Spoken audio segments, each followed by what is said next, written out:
Olá, povo de Deus! Estamos iniciando a nossa live das 20 horas em ponto.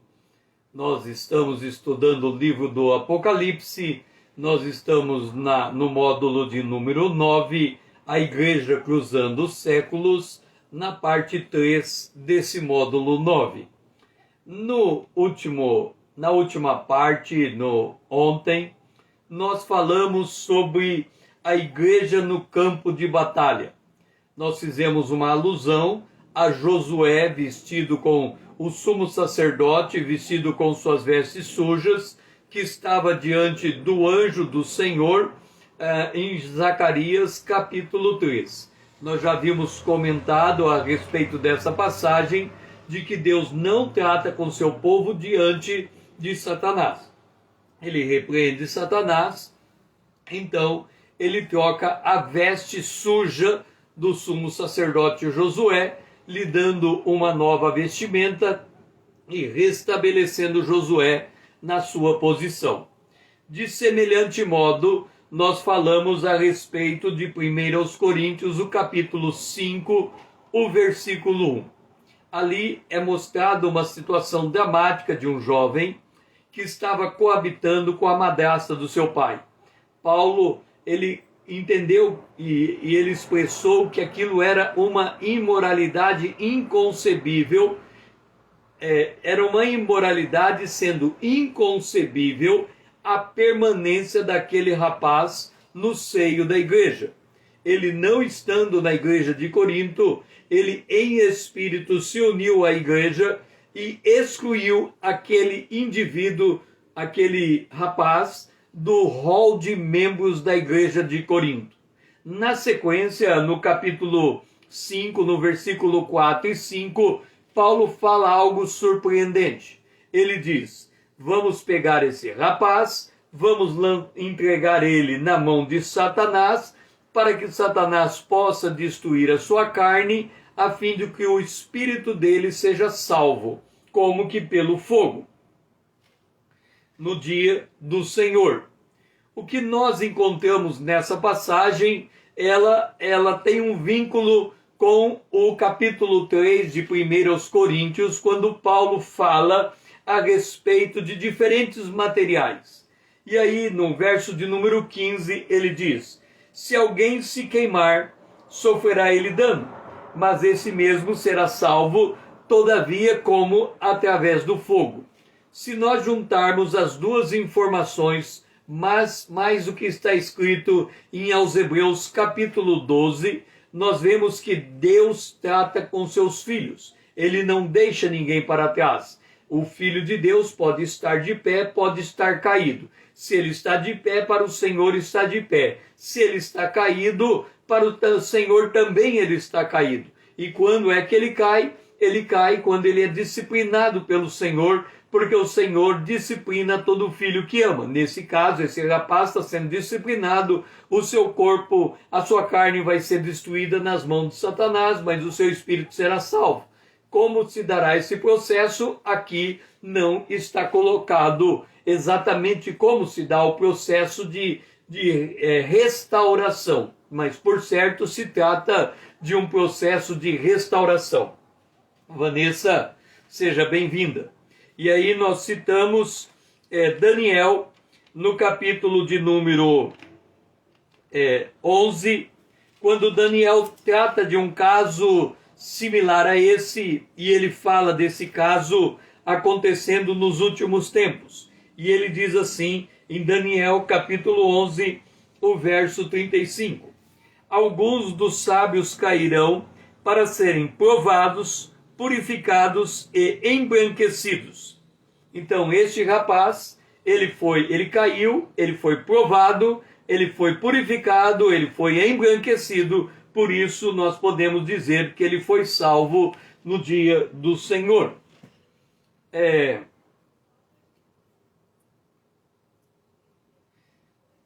Dando continuidade, só um momentinho.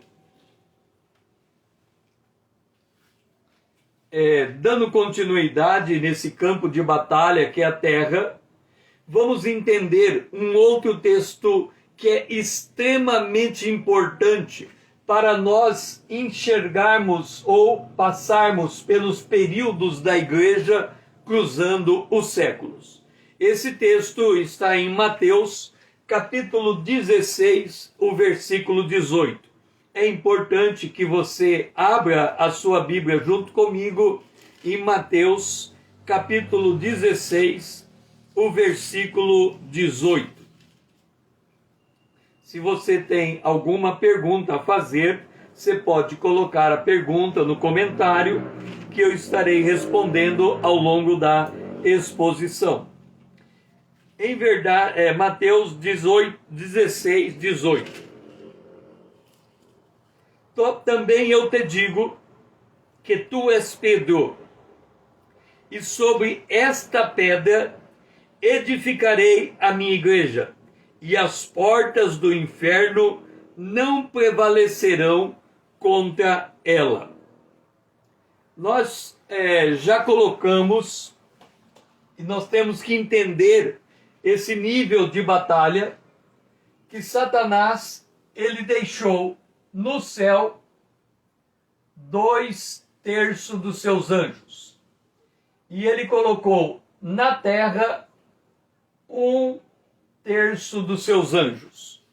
Então, ele estrategicamente, no plano de batalha espiritual, nos lugares celestiais, ele tem 2/3 do seu exército, e na terra, abaixo, na esfera da terra, na estratosfera para baixo, ele tem 1/3 do seu exército.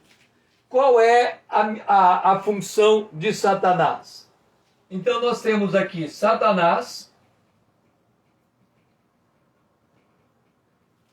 Este anjo, ele está olhando para o filho da mulher.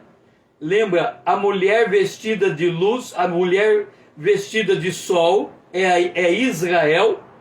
A mulher vestida de sol, que dá luz ao filho varão, esse filho varão é Jesus. Então a mulher, ela é sintetizada na figura de Maria. Maria deu luz a Jesus, só que Jesus não foi arrebatado. Jesus subiu ao céu elevado, ele foi lentamente elevado, mas o dragão, ele está ali para impedir o arrebatamento da igreja.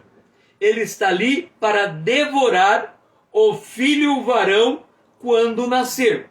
Então, durante esses 2000 anos de história, Satanás está tentando impedir o arrebatamento.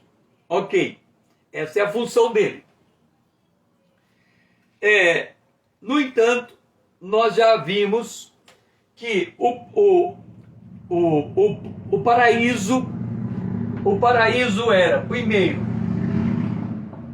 no Éden.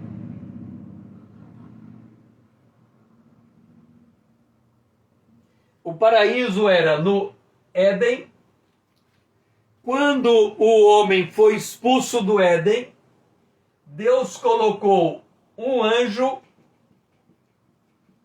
com uma espada desembaiada para não deixar ninguém entrar no paraíso. Aí veio o dilúvio. O dilúvio soterrou esse lugar. Ele soterrou esse lugar. O paraíso foi para o seio da terra.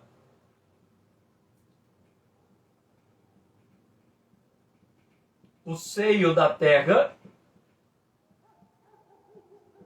E o paraíso, no seio da terra, ele foi dividido em 2 lugares.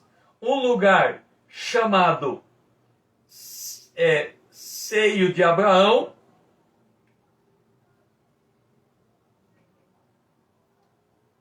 Seio de Abraão. E o outro lugar chamado Hades.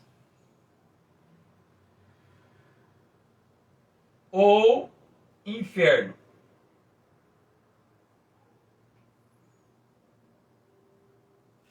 Hades ou inferno. Ok, o que é que aconteceu? Esse era o lugar aonde iam os mortos até Jesus morrer, descer ao mundo dos mortos, ser ressuscitado e subir à direita de Deus. Quando ele subiu à direita de Deus, o paraíso saiu do seio de Abraão e o paraíso se tornou diante do trono de Deus. Então, o paraíso era no Éden, do Éden o paraíso foi para o seio da terra, que tinha ficado soterrado, e o seio de Abraão subiu e o paraíso se deslocou para o lugar celestial. O que é o Hades? O Hades, ou o inferno, é o mundo dos mortos. É o mundo dos mortos. Então, em Efésios, o capítulo 4, o versículo 8 a 10, Dora, seja bem-vinda, diz que Jesus subiu ao alto e levou cativo o cativeiro. Então, ele tirou todos os que estavam no seio de Abraão e levou para a presença de Deus. Ele havia descido aos lugares inferiores da terra. Aquele mesmo que desceu é o mesmo que subiu. Então, os mortos em Cristo estão no paraíso. Então, a expressão inferno ou porta do Hades indica a corte, o trono, o poder e a dignidade do reino do mundo inferior, o seio da terra. Lembra que quando for derramada uma taça, vai ser aberto a porta do abismo e demônios vão sair de lá. Então, esse mundo inferior é o mundo dos mortos, representado pela própria morte, e o Hades que segue a morte. Como é que nós sabemos que o Hades segue a morte? Abra sua Bíblia em Apocalipse, no capítulo 6, no versículo de número 8. Apocalipse, no capítulo 6, o versículo 8. E olhei, e eis um cavalo amarelo, e o seu cavaleiro, sendo esse chamado Morte, e o inferno, quer dizer, o Hades, o estava seguindo. Então, a morte e o Hades, eles andam junto, porque a morte tira a vida do indivíduo, e o indivíduo cai no Hades, o indivíduo sem Cristo.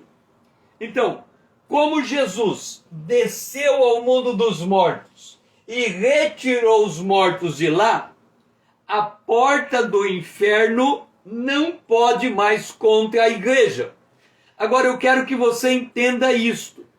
Quando Jesus declara que as portas do inferno não prevalecerão contra a igreja, ele não está dando uma garantia para o crente de que ele vai ficar vivo e o diabo não consegue matar o crente. Olha o que está acontecendo nesta pandemia.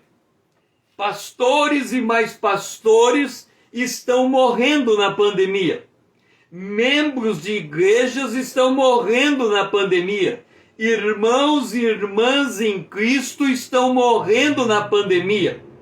Aí alguém vai dizer, não, as portas do inferno não podem contra a igreja. Ela não poderia matar o pastor ou matar um membro da igreja pela pandemia, mas mata.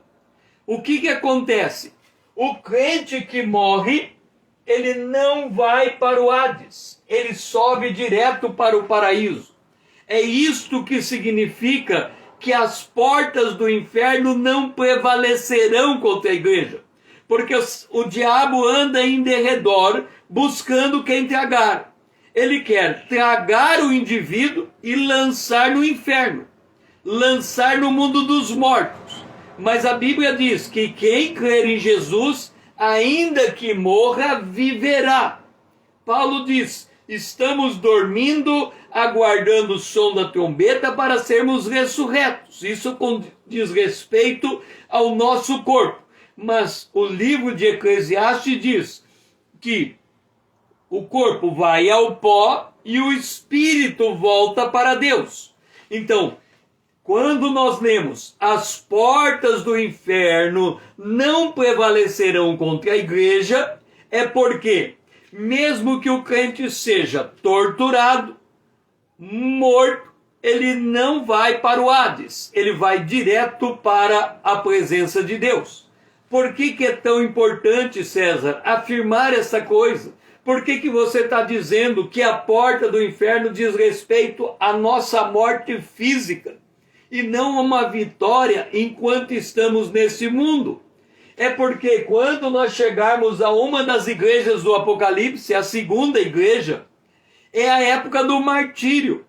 Grande parte dos membros da igreja vão morrer por amor a Cristo. E eles morreram confiados de que os corpos deles não iriam para o Hades, mas subiria para a presença de Deus. Jesus, quando esteve ao lado daquele ladrão na cruz, o ladrão estava morrendo e Jesus disse: ainda hoje você estará comigo no paraíso. Agora, entenda o mistério de Deus.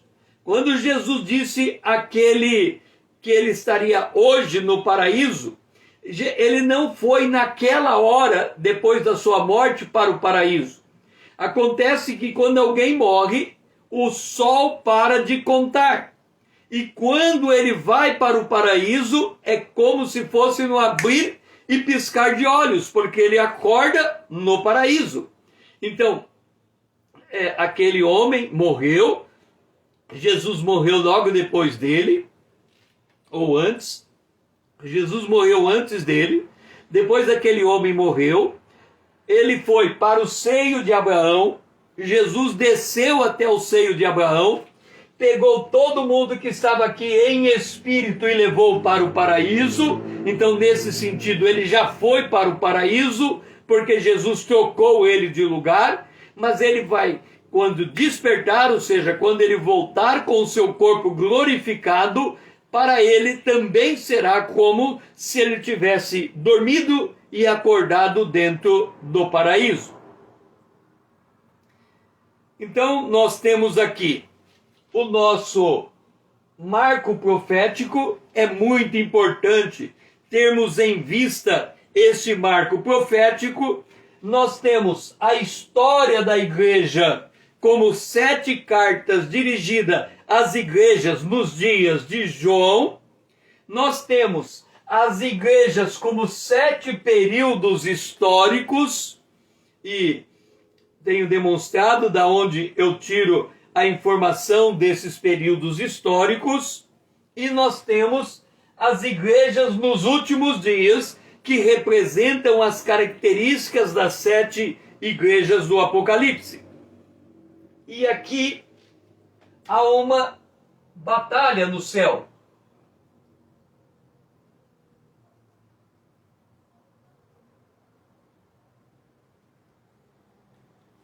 Esta batalha no céu, ela perdura por todo o período da história da igreja. É por isso que Paulo diz que a nossa luta não é contra a carne nem contra o sangue, mas contra os principados, potestades, dominadores, hoste espiritual maligna nos lugares celestiais. É esta a verdadeira batalha que nós travamos. O grande dragão, ele percorre todo esse período da batalha.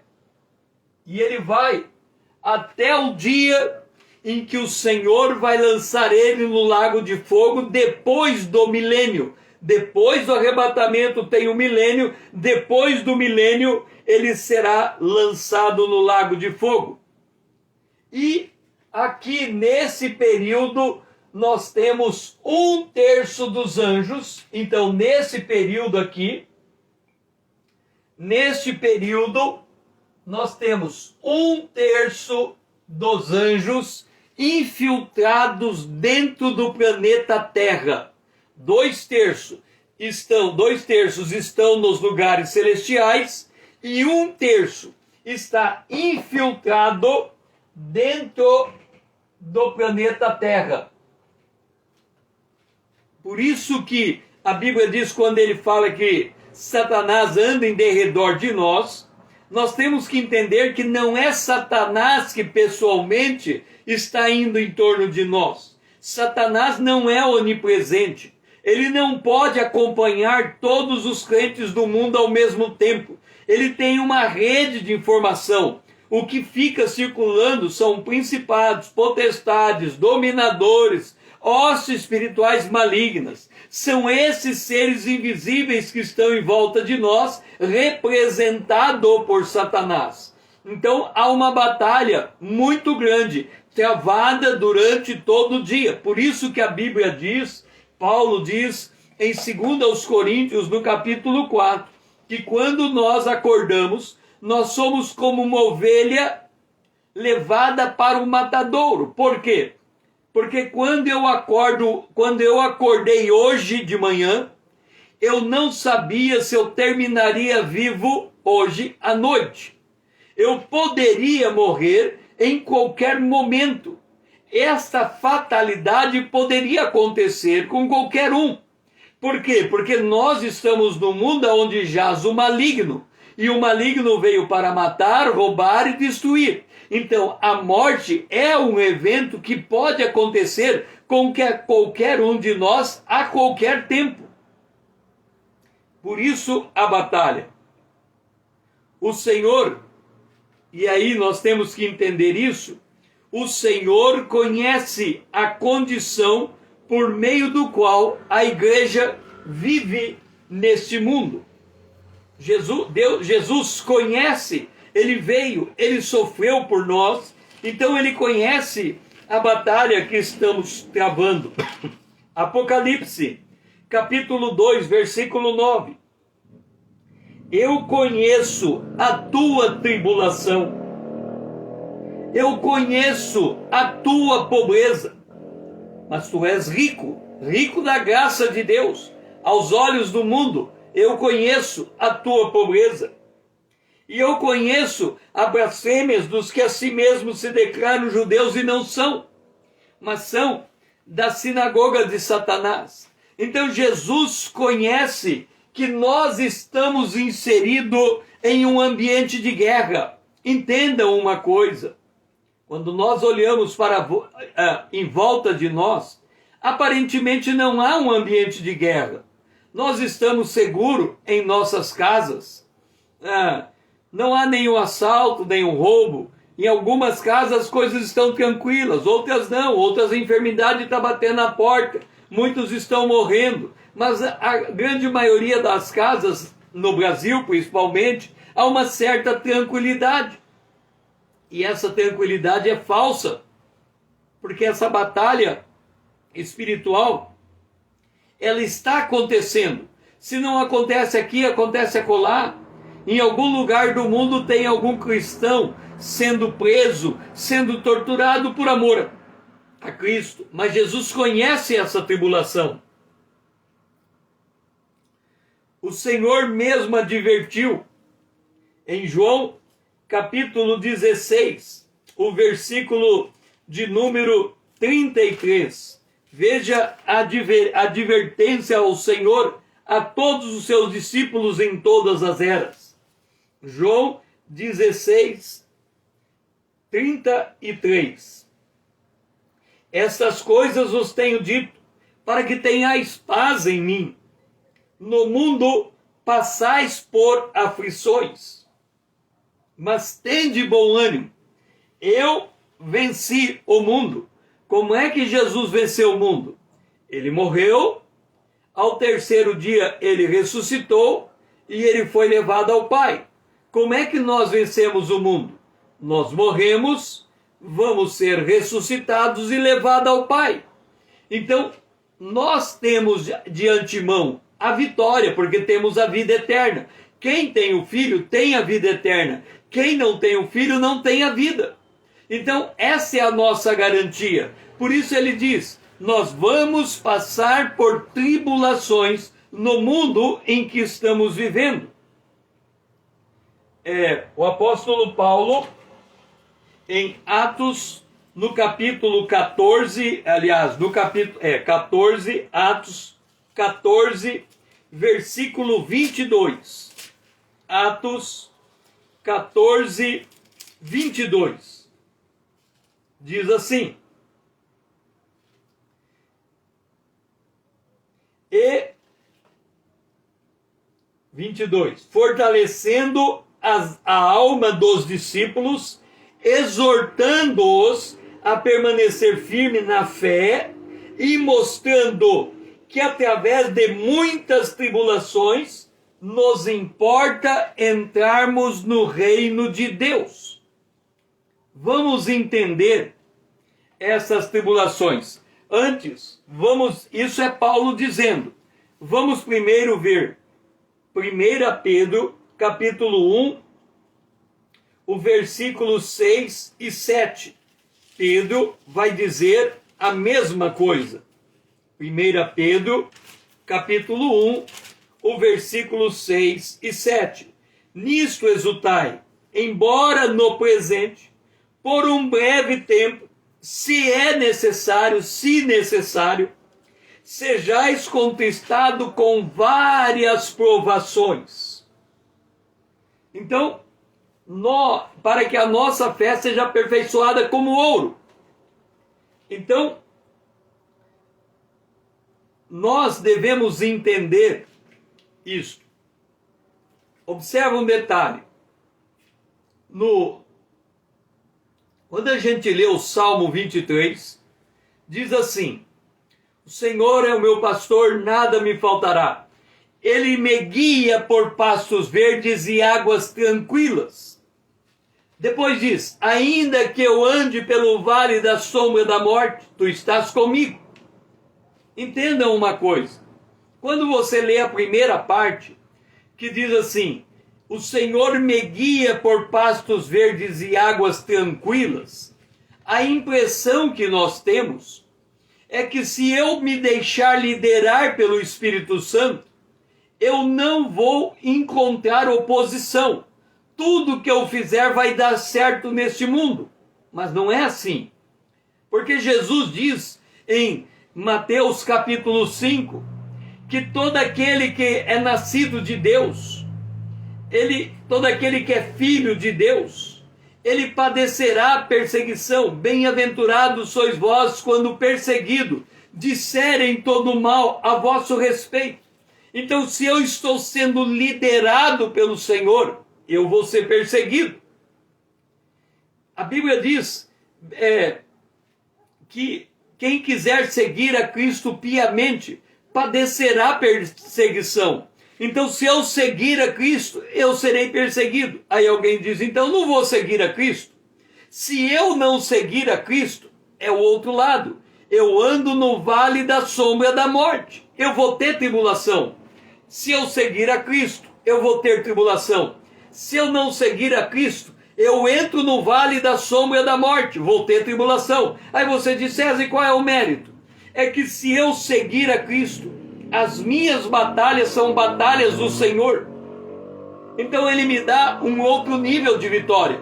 Se eu não seguir a Cristo, as minhas batalhas serão as minhas batalhas. As minhas derrotas serão muito grandes. E aí ele só vai me conceder o escape. Então entenda, se eu seguir a Cristo, ele me dá vitória sobre vitória, ainda que eu continue perseguido. Se eu não seguir a Cristo, eu vou ter derrota sobre derrota, ainda que ele ande junto comigo. Só quando eu me arrepender e voltar para outra posição, eu vou crescer em maturidade cristã. Quer de um lado, quer de outro, em todos os lugares, nós teremos tribulações. Esta é a ideia.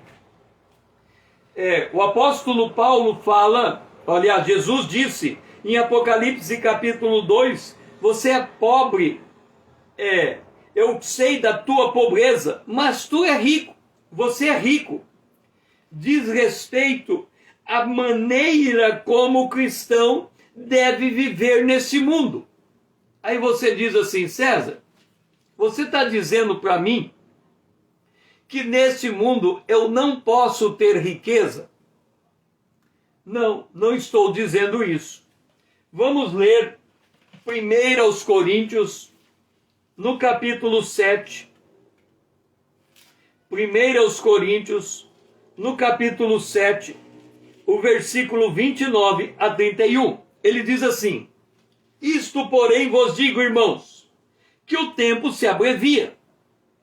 O que resta é que não só os casados sejam como eu, como se não fossem, mas também os que choram como se não chorassem, os que se alegram como se não alegrassem, e os que compram como se nada possuíssem. Vamos dar um exemplo. Vamos supor que você é um crente extremamente abençoado. É tão abençoado, inclusive financeiramente, que um dos carros que você possui é uma Ferrari, daquela Ferrari vermelha, linda. Você é dono de uma Ferrari. Você é crente em Cristo Jesus e você é dono de uma Ferrari. Aqui está dizendo, quem compra uma Ferrari, seja como se não comprasse, ok? Você tem a tua Ferrari, você entrou dentro da tua Ferrari e você saiu para dar um passeio. Você está andando a 40 km por hora, você ainda nem entrou na estrada. E de repente vem um carro, um Del Rey, carro bem antigo, um Del Rey, e bate na Ferrari. Ninguém se machuca. A maneira como você vai sair da Ferrari vai determinar se você comprou como se não possuísse. Se você sair do veículo preocupado com a saúde do outro que bateu, sem olhar para o estrago da Ferrari, você comprou o carro, ele é teu utilitário e se ele quebrar, quebrou.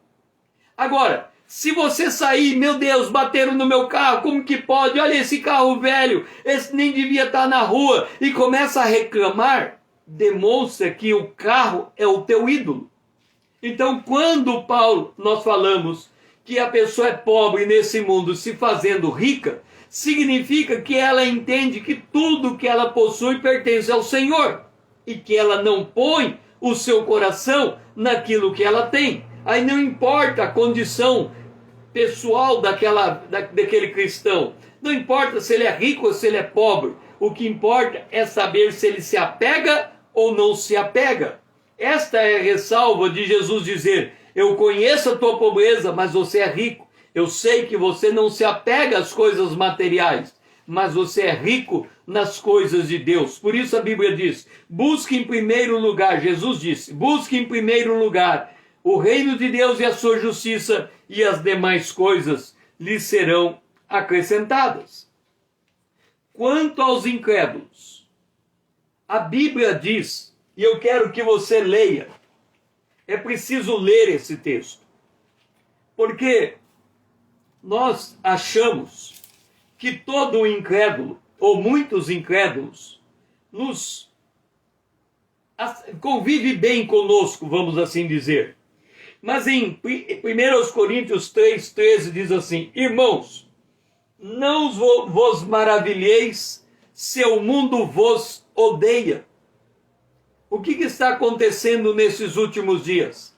Cada vez mais estamos vendo leis que contrariam o pensamento judaico-cristão. Então, nós estamos vendo leis se voltando contra o povo de Deus. Por quê? O mundo nos odeia. Quando ele tem oportunidade, ele manifesta a sua verdadeira natureza. Por quê? Porque o mundo está sob a influência do príncipe desse mundo, que anda de acordo com o curso desse mundo, que opera baseado no espírito de desobediência. Portanto, não é surpreendente nós encontrarmos numa das igrejas a sinagoga de Satanás e na outra igreja o trono de Satanás, porque o mundo ele está o tempo todo em volta de nós, procurando a quem pode... Aliás, o príncipe desse mundo está o tempo todo em volta de nós, buscando a quem possa tragar. E ele manipula o mundo contra nós. Esta é a verdadeira condição. Por outro lado, a igreja está revestida de autoridade. E ela, revestida nesta autoridade, olha a oração de Jesus em João, capítulo 17, o versículo de número 14 e 16. Olha como Jesus ora por sua igreja. Eu tenho dado aos discípulos, eu lhes tenho dado a tua palavra. E o mundo os odiou, quer dizer, o mundo odeia os discípulos de Jesus. Porque eles não são do mundo, como eu também não sou do mundo. Agora, olha a oração de Jesus. Não peço que os tire do mundo, mas que os guarde do mal. Eles não são do mundo, como também eu não sou. Assim deve ser a nossa posição. O que é guardar do mal? Guardar do mal não é guardar nós de não sermos torturados, presos e torturados, ou mortos. Não é isso. Guardar do mal é guardar a integridade da nossa fé, a integridade do nosso caráter, em qualquer condição de vida que nos encontremos. É por isso que Paulo diz, eu sei viver abastado, eu sei padecer necessidade. Nenhuma situação em que ele é abastado, rico, nem na outra situação que ele está passando por pobrezas e necessidades, tira o caráter dele. Ele mantém a sua fé. Ele diz, corri a carreira, combati o bom combate e guardei a fé. Uma coroa agora está reservada para mim. Então Paulo, o tempo todo, ele mantém a sua integridade, não importa o que lhe aconteça do lado. A igreja, ela não deve ser reconhecida como alguém que muda circunstância, como modernamente tem pregado a teologia da prosperidade. A teologia da prosperidade, o que ela diz? Vamos levantar a mão para o céu e vamos tirar essa praga do país. Vamos levantar a mão do céu e nós vamos ter uma vida próspera, nós vamos ter dinheiro, nós vamos ter carro, nós vamos ter vida boa. Não é esse o papel da igreja. Quando Paulo fala que a minha graça te basta, ele diz, em todas as coisas eu sei viver, quer abastado, quer na pobreza. A graça do Senhor me basta. Quer dizer, em qualquer circunstância que o crente esteja vivendo, ele tem que ser capaz de responder a essas circunstâncias de acordo com a palavra de Deus. Note, quando Jesus veio, o Império Romano governava aquele mundo. Eles governavam Israel com mão de ferro. Mas Jesus, quando ele foi preso por Pôncio Pilatos, representante do Império Romano, e o Pôncio Pilatos disse a ele, se você quer ficar livre, eu te livro. Ele disse, você só tem esse poder porque o meu pai lhe deu. Então, quando nós olhamos para o mundo, Jesus disse, o meu reino não é desse mundo. Se fosse, eu mandava anjos para me libertar dessa hora. Mas o meu reino não é deste mundo. Então nós temos que entender que todas as circunstâncias da nossa vida é para nos ensinar a andar com Deus. E aí, as vitórias que vamos ter depende de cada circunstância, de como Deus vai nos tratar perante ela. Nesse aspecto, o apóstolo Paulo, ele dá esse testemunho de fé.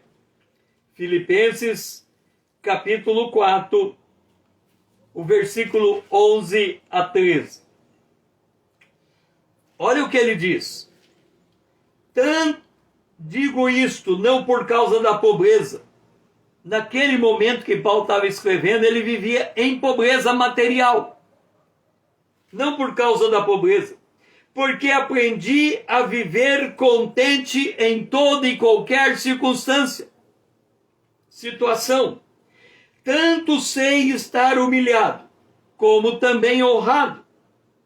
Em tudo e em todas as circunstâncias já tenho experiência, tanto de fartura como de fome, assim de abundância como de escassez. Posso tudo naquele que me fortalece. O que Paulo está dizendo é o seguinte: se há paz no país, eu sei viver em um país onde há paz. Mas se há guerra, eu sei viver num país onde há guerra. Eu não vou perder o meu sorriso por causa da guerra e não vou perder o meu sorriso por causa da paz. O meu sorriso, a alegria do Senhor é a nossa força. É isso que nos sustenta, na paz ou na guerra. O que geralmente acontece com muitos cristãos? Quando eles têm abundância financeira e tudo lhe vai bem, eles são animados.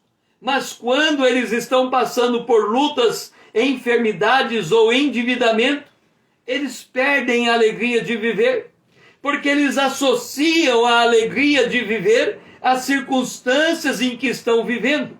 E é por isso que eles acabam sendo derrotados e a vida se torna como um subir e descer, como as ondas do mar.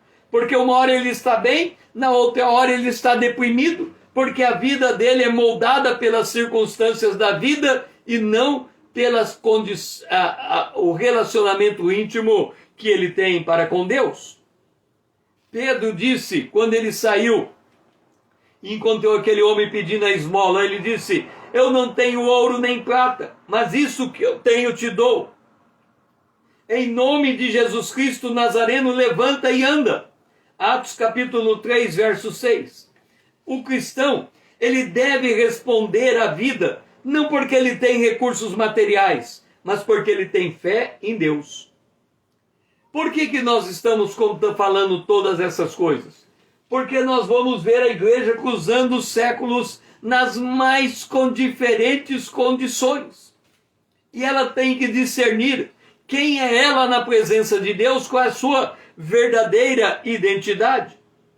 A igreja, Romanos, capítulo 8, versículo 17.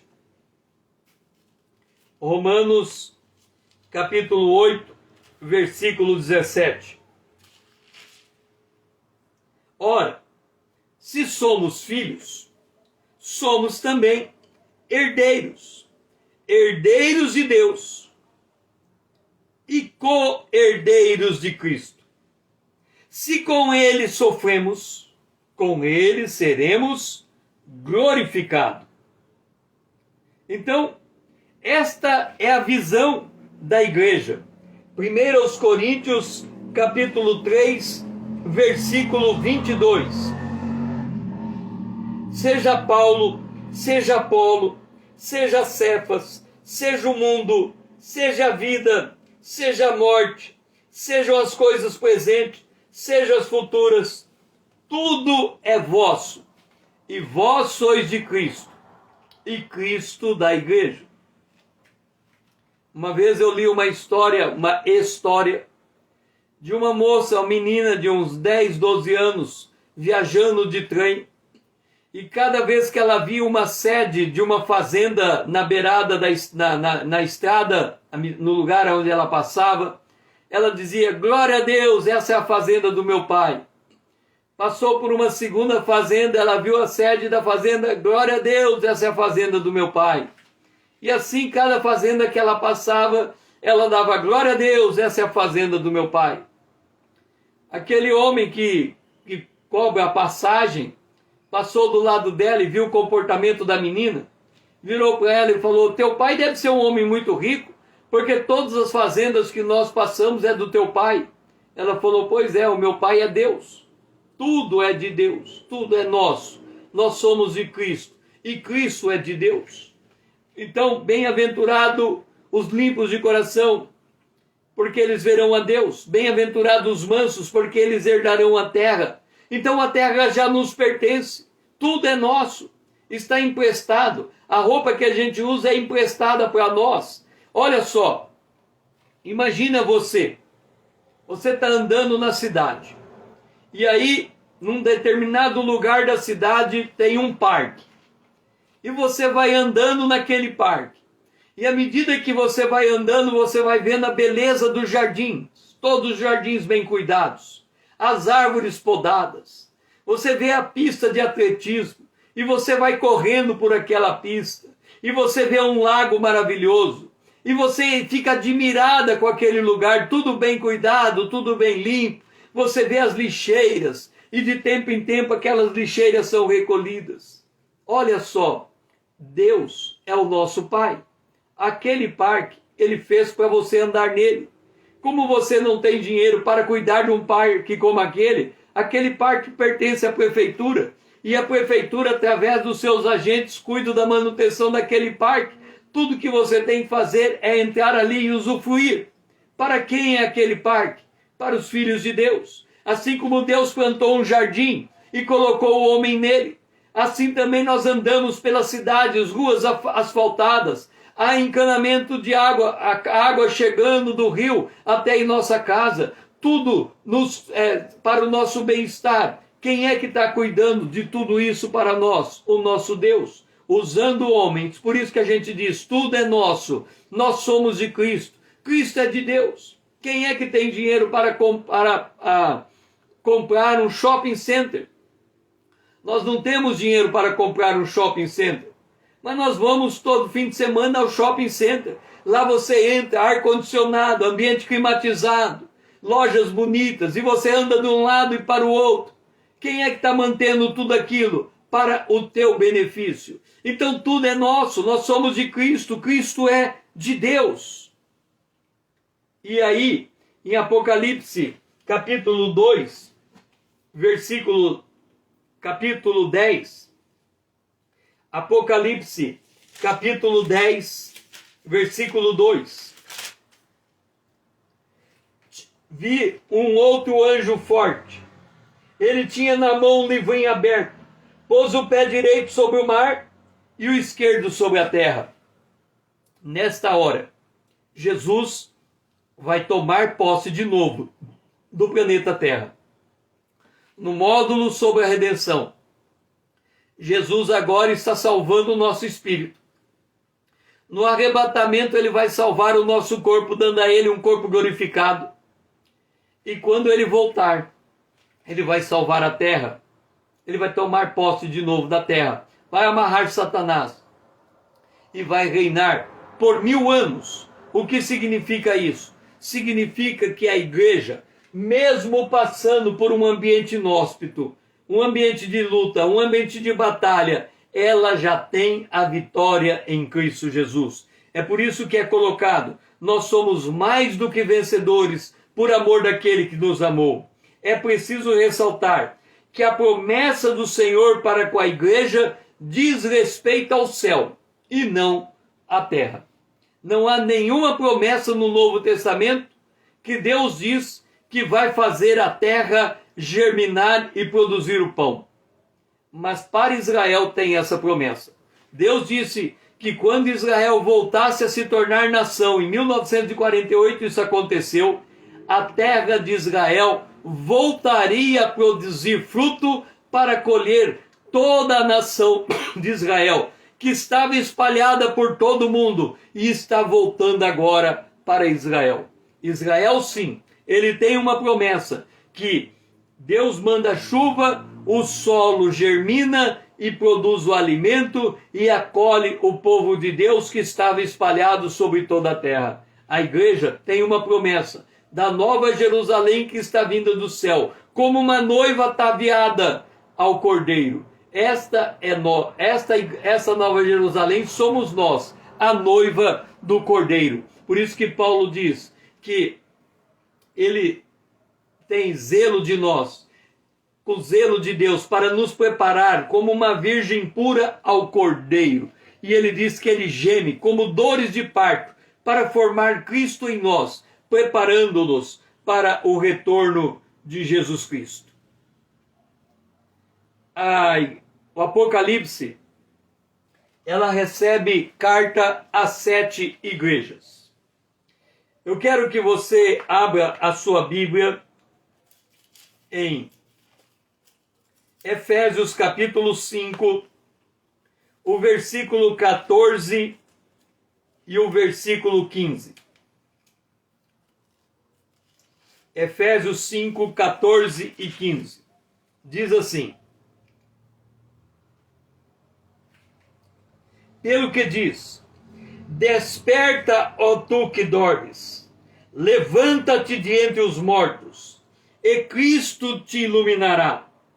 Portanto, vede prudentemente como andais, não como nécios, e sim como sábios, remindo o tempo, porque os dias são maus.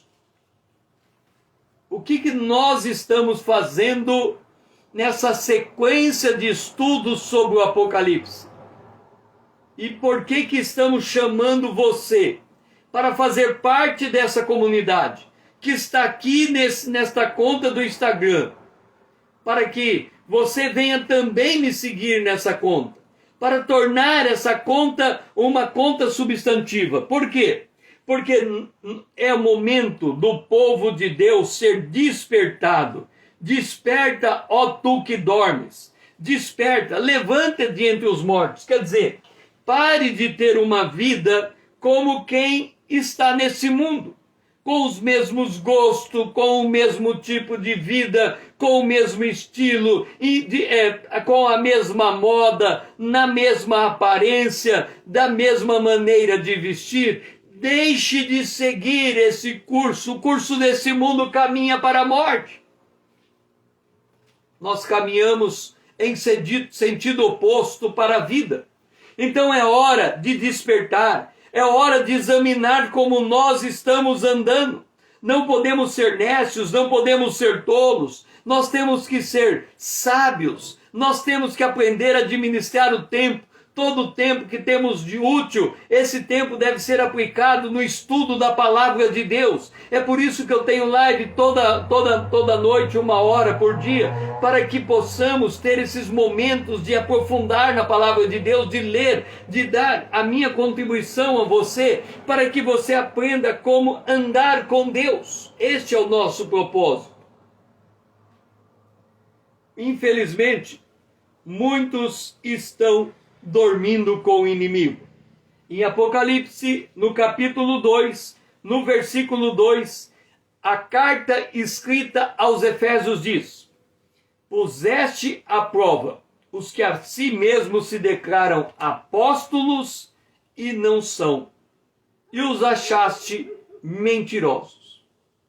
Deixe-me fazer uma pergunta a você. Qual foi o dia que você examinou a liderança da sua igreja para ver se o fruto que ela produz é condizente com o evangelho que ela diz seguir? É o que a igreja de Éfeso fazia. Ela não podia dormir. Ela tinha que estar atenta. Ela tinha que olhar quem é que estava liderando o povo de Deus. Hoje, basta alguém colocar uma Bíblia debaixo do braço e se declarar pastor para que todos aceitem ele como aquilo que ele declarou, sem considerar o seu fruto, sem considerar o seu caráter, sem considerar as suas atitudes. Há uma passagem no Antigo Testamento, Deus chama Samuel e diz assim: Samuel, o povo está pedindo um rei, e eu vou lhe dar um rei. Quando um homem chegar diante na tua casa, um homem assim, assim, assim, este é o rei de Israel. Chegou Saul na casa de Samuel, um homem de bela aparência, alto, grande, forte. E Deus disse a Samuel: esse é o homem que eu separei, unja ele como rei. E aí Samuel ungiu Saul como rei. E Samuel deu uma incumbência que Saul devia enfrentar uma batalha. E Saul foi para aquela batalha. Só que antes de ir, ele arregimentou o povo. E havia ímpios naquele lugar, gente de outra nação. E Saul chegou para aquela gente e diz: venha junto comigo para o meu exército, para nós conquistarmos essa batalha. E aqueles homens disseram: nós não iremos com você. Deixe-me dizer uma coisa. O crente pode achar que um outro crente é crente. De novo, um crente pode achar que o outro crente é crente. No entanto, o ímpio dificilmente se engana com o crente. Mais tarde, o próprio Samuel entendeu que Saul não era um homem segundo o coração de Deus, ele não era um homem adequado, e Deus teve que tratar duro com ele, dizendo: até quando você vai ter dó de Saul? Levanta e unja Davi. Ele não conseguia, ele viu a beleza de Saul, a aparência de Saul, e considerou que aquele era o homem apropriado para ser o rei. No entanto, o caráter de Saul não era adequado. E quando Saul, ele comete o sacrilégio de fazer aquilo que só Samuel podia fazer, o reino lhe foi tirado.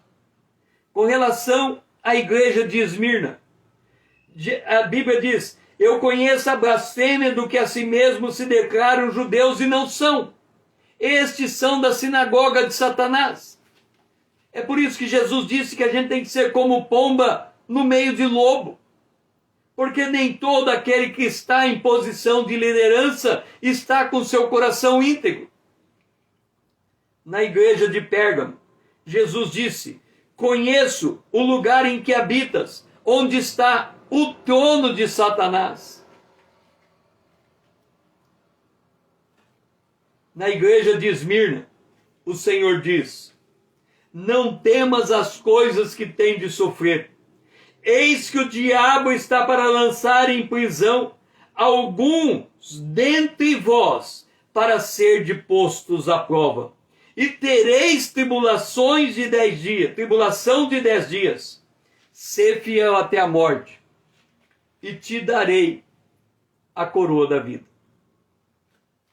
Deixe-me dizer uma coisa para você. Nós estamos vivendo a última da última hora. Nós podemos ser a geração que vai experimentar o arrebatamento da igreja.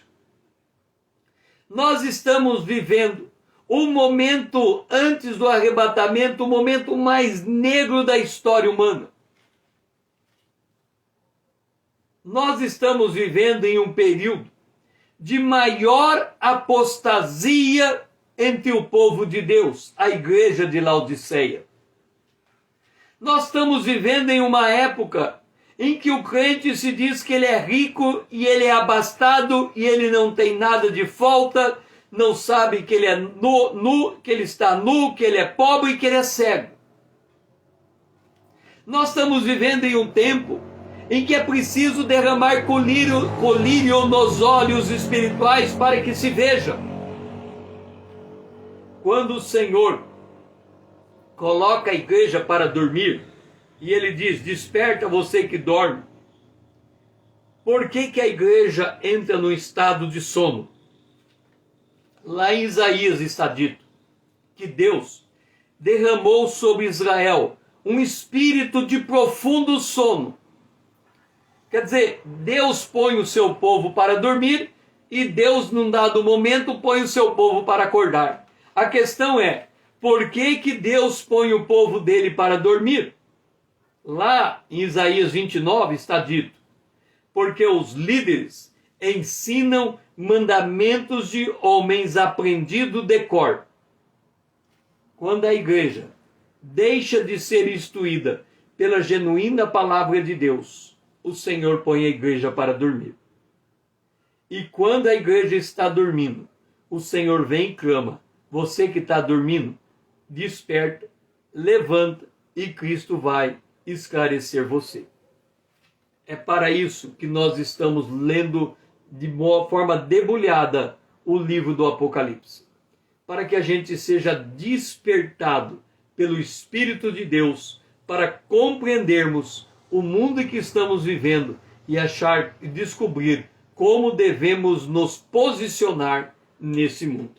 Foi muito bom ter você aqui comigo nesta noite, nesta live. Vanessa, Dora, é muito bom ter vocês aqui. Amanhã às 20 horas em ponto estaremos voltando para dar continuidade à parte 4 desse estudo, a Igreja Cruzando os Séculos. E se você ainda não está me seguindo, faça a tua inscrição nessa conta do Instagram. Vamos tornar essa conta relevante para outros também serem despertados e chegarem até aqui. Eu preciso da sua ajuda para levar essa mensagem adiante. Eu preciso que você pegue e marque esse aviãozinho com a tua lista de amigos e mande este vídeo adiante para despertar o povo de Deus, para que nós possamos nos estar preparados para aquele que está vindo buscar a sua igreja. Que você tenha um restante de noite abençoado, abençoada na presença de Deus e que o Senhor seja louvado.